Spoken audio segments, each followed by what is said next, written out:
Morning students, मैं आपका स्वागत करता हूं मेरे यूट्यूब चैनल में संस्कृत सब्जेक्ट 7वीं कक्षा। आज हम पढ़ेंगे प्रथम पाठः। प्रथम पाठः में हम पढ़ेंगे बुद्धि एव अस्माकं बलम। बुद्धि एव अस्माकं बलम। बुद्धि एव अस्माकं बलम का तात्पर्य होता है बुद्धि एव मतलब होता है ही, अस्माकं मतलब हमारा, बलम मतलब बल है, अर्थात बुद्धि ही हमारा बल है, बुद्धि ही बल है। इसका तात्पर्य होता है मनुष्य का सबसे बड़ा जो बल होता है बुद्धि होती है। शरीर की शक्ति क्षीण पड़ जाती है जहाँ बुद्धि का बल महान होता है। यहाँ हम पढ़ेंगे कश्चित् बलवान सिंह आसीत्। कश्चित् बलवान सिंह आसीत्। कश्चित् मतलब होता है कोई, बलवान मतलब ताकतवर, सिंह मतलब होता है शेर, आसीत मतलब था। कोई बलवान शेर रहता था, जंगल में कोई बलवान शेर रहता था। सह वनस्य राजा आसीत। सह मतलब वह, वनस्य मतलब वन का, राजा आसीत मतलब था। वह जो शेर था वह वन का राजा था। कोई बलवान शेर रहता था और वह वन का, वनस्य षष्ठी एक वचन अर्थात वन का राजा आसीत था, वह वन का राजा था। सर्वे पशवः सिंहा भीता आसन। जंगल में और भी बहुत सारे पशु रहते थे। वे सर्वे पशवा मतलब सभी पशु, सभी पशु। सिंहात पंचमी भक्ति एक वचन अर्थात सिंह से, सिंह से अर्थात शेर से। भीतक मतलब होता है डरा हुआ या डरना। आसन मतलब थे। तो शेर जंगल का राजा था और जंगल में विभिन्न प्रकार के जानवर रहते हैं।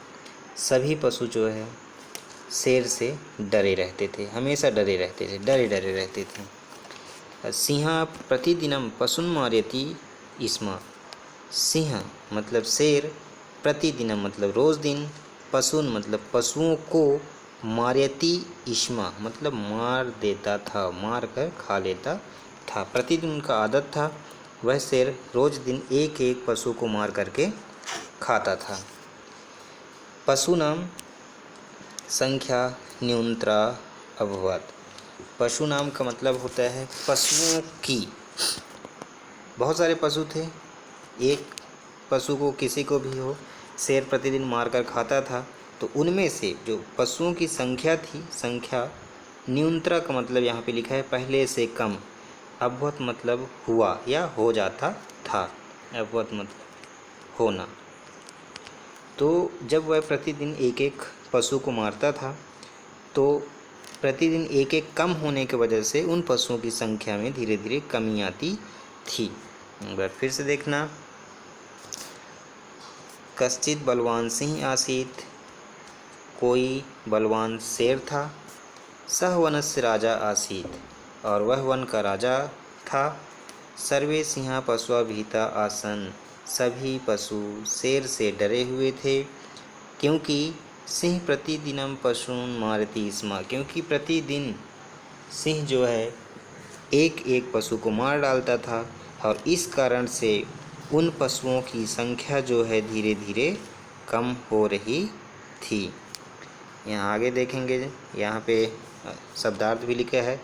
कश्चित मतलब कोई, एनीबॉडी, भीता डरे हुए, न्यूनतरा पहले से कम। अब अगले पेज में जाते हैं। यहाँ जैसे गुफा का चित्र दिया हुआ है, शेर है, जंगल में भ्रमण कर रहा है। आगे देखेंगे सिंहात, यहाँ भी पंचमी एक वचन है। अर्थात सिंहात मतलब होगा यहाँ पे सिंह से, सिंह से। भीता डरे हुए, सिंहात सिंह से, भीता डरे हुए। पशवः मतलब पशु, सिंह से डरे हुए पशु। गुहासु, गुहासु का मतलब होता है गुफाओं में, गुफाओं में। वसंती इस्मा, वसंती इस्मा का मतलब रहते थे। अब वहाँ चूँकि एक एक पशु को प्रतिदिन शेर निगल जाता था, खा जाता था अपना पेट भरने के लिए, तो वहाँ जो सिंहात भीता पशवा, सिंह से डरे हुए जो पशु थे, गुहासु वसंती इस्मा, गुफाओं में रहने लगे थे, क्योंकि वो शेर से डरते थे। फिर एकदा सिंहा बुभुक्षिता आसीत, एक दिन क्या हुआ, शेर को शिकार नहीं मिला, उस दिन बहुत समय हो चुका था। यहाँ एकदा अव्यय पद है। अव्यय पद मतलब होता है जिसका अर्थ कभी भी किसी भी लिंग वचन पुरुष में एक ही रहता है, उसको अव्यय पद कहते हैं। एकदा अव्यय पद है और एकदा का तात्पर्य होता है एक बार। सिंह शेर, बुभुक्षिता का मतलब होता है भूखा, आसीत मतलब था। एक बार जो सिंह था वह भूखा था, एक बार सिंह क्या था, भूखा था। भूखा होने के कारण वह इधर उधर घूमते रहता था। यहाँ पे देखेंगे इतस्तता मतलब इधर उधर, इतस्तता मतलब यहाँ पे नहीं लिखा है, यहाँ लिख देते हैं इधर उधर। भ्रमण, सह एका गुहाम अपश्यम, भ्रमण का मतलब होता है घूमते हुए। सह मतलब वह, ये सह अव्यय पद है। वह, एकाम मतलब एक, गुहाम मतलब होता है गुफा, गुहाम मतलब होता है गुफा। अपश्यत मतलब देखा, वह एक गुफा को देखा। इतस्तः भ्रमन् सः एकाम गुहाम अपश्यत, इधर उधर घूमते हुए वह अर्थात शेर एकाम गुहाम अपश्यत, एक गुफा को देखता है। अपश्यत जो है लंग लकार है, लंग लकार मतलब भूतकाल, इसलिए यहाँ होगा देखा। सह अचिंत्यत, सह अचिंत्यत मतलब वह शेर जो है, अचिंत्यत सोचने लगा। अत्र अव्यय पद है यहाँ भी अत्र, और इसका तात्पर्य होगा यहाँ। अत्र अवश्यम एव, अवश्यम एव का मतलब, अवश्यम मतलब होता है निश्चित रूप से, अवश्यम मतलब निश्चित रूप से, एव मतलब ही, अर्थात अवश्य ही या निश्चित रूप से। पशु भविष्यति, कोई पशु होगा। भविष्यति, ये भविष्यति जो है ये लिट लकार है, लिट लकार होने के कारण यह भविष्य काल है, और भविष्य काल होने के कारण इस भविष्यति का मतलब होगा, तात्पर्य है होगा भविष्य काल में। अर्थात यहाँ सह अचिंत्यत वह शेर सोचने लगा, अत्र अवश्यम यहाँ निश्चित रूप से ही, एव ही पशु भविष्यति कोई ना कोई जानवर होगा। इसके बाद अहम त्वं खादित्वा तृप्तः भविष्यामि, फिर वह शेर सोचता है कि अहम मतलब मैं, तम मतलब होता है उसको, तब शेर वहाँ जाके सोचता है कि अब मैं उसको खादित्वा, यहाँ पे एक त्वा प्रत्यय है, ये प्रत्यय है, और खाद धातु है, खाद धन कत्वा, यहाँ खादित्व में खाद मूल शब्द, धातु कत्वा प्रत्यय है। खादित्व का मतलब होता है खाकर, खादित्व मतलब होता है खाकर।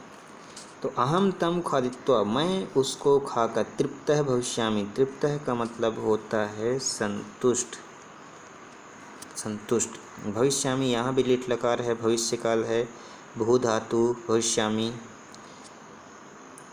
उत्तम पुरुष एक वचन। तो अहम तम खादित्वा, मैं उसको खाकर तृप्त भविष्यामि, संतुष्ट हो जाऊंगा। इसके बाद शेर जो है, एवं ऐसा गुहा अपि मम भविष्यति, और सोचता है कि एवं ऐसा ही, ऐसा मतलब यह, गुहा मतलब गुफा, अपि मतलब भी, अपि भी यहाँ अव्यय पद है, मम मतलब मेरा, भविष्यति मतलब हो जाएगा। इस तरीके से यह गुफा भी मेरा हो जाएगा। तो इस तरीके से इतस्त भ्रमण सह एका, इतस्त भ्रमण ऐसे घूमते हुए, सह एका गुफा में पश्य, वह शेर जो है एक ठो गुफा देखता है। सह अचिंत्यत, और उस गुफा को देखकर सोचने लगता है बैठ करके कि अत्र यहाँ अवश्यम एव पशु भविष्यति, निश्चित रूप से यहाँ कोई ना कोई पशु होगा। अहम तम खादित्वा, और मैं उसे खा करके तृप्तः भविष्यामि, संतुष्ट हो जाऊंगा। एवं ऐसा, और इस तरह, ऐसा गुहा, यह गुफा, अपि भी, मम भविष्यति मेरा हो जाएगा। इस तरीके से यहाँ तक। यहाँ पे देखना शब्दार्थ बुभुक्षिता मतलब भूखा, हंग्री, गुहासु गुफाओं में, गुहा मतलब गुफा को। इसके बाद आगे और भी है, आगे हम अगले चैप्टर में अगले दिन पढ़ेंगे।